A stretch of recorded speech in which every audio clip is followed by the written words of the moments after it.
এবার মিথ্যে প্রেগনেন্টের নাটক করল বনলতা। হ্যাঁ বন্ধুরা, পুরোটা জানতে ভিডিওটি দেখতে থাকুন।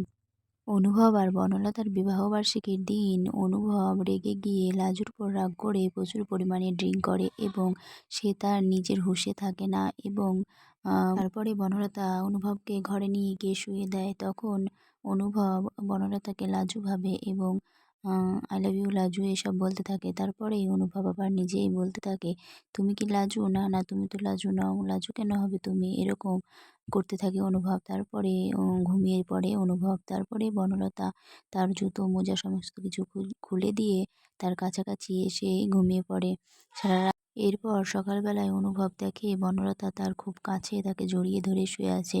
তখন অনুভব তাড়াতাড়ি করে উঠে পড়ে এবং বনলতাকে অনেক কিছু বলতে থাকে এবং বনলতা বলে যে এই রাতটা আমাদের কাছে খুব স্পেশাল, কাল রাতে আমরা দুজন দুজনের হয়ে গেছি, এসব বলতে থাকে। আর এসব শুনে তো অনুভবের মাথা খারাপ হয়ে যায়। তারপরেই বনলতা দাবি করে বসে যে সে প্রেগনেন্ট। আর অনুভব এটা কিছুতেই বিশ্বাস করে না। অনুভব বুঝতে পারে যে বনলতা তাকে ফাঁসানোর চেষ্টা করছে। অনুভব বলতে থাকে, তুমি আর কত মিথ্যে নাটক করবে? কেন আমাকে এভাবে বারবার ফাঁসানোর চেষ্টা করছো?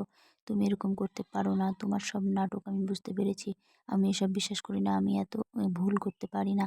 তখন বনলতা বলে, না তুমি বিশ্বাস করো। এই বলে বনলতা একটা টেস্ট করে এবং সেই টেস্টটাও মিথ্যে ছিল এবং সেই টেস্ট দেখিয়ে অনুভবকে বোঝানোর চেষ্টা করে যে সে সত্যি সত্যি প্রেগনেন্ট। অনুভবও তার উপর সেটা স্বীকার করে নেয়, কিন্তু ভেতরে ভেতরে অনুভবও বুঝতে পারে যে বনলতা নাটক করছে এবং সেই নাটক ধরার চেষ্টা করবে। এবার অনুভব এই মিথ্যে নাটক থেকে নিজেকে বের করবে এবং এই মিথ্যে নাটক সকলের সামনে নিশ্চয়ই ফাঁস করে দেবে অনুভব। আমরা এটাই দেখতে পাবো নতুন পর্বগুলিতে।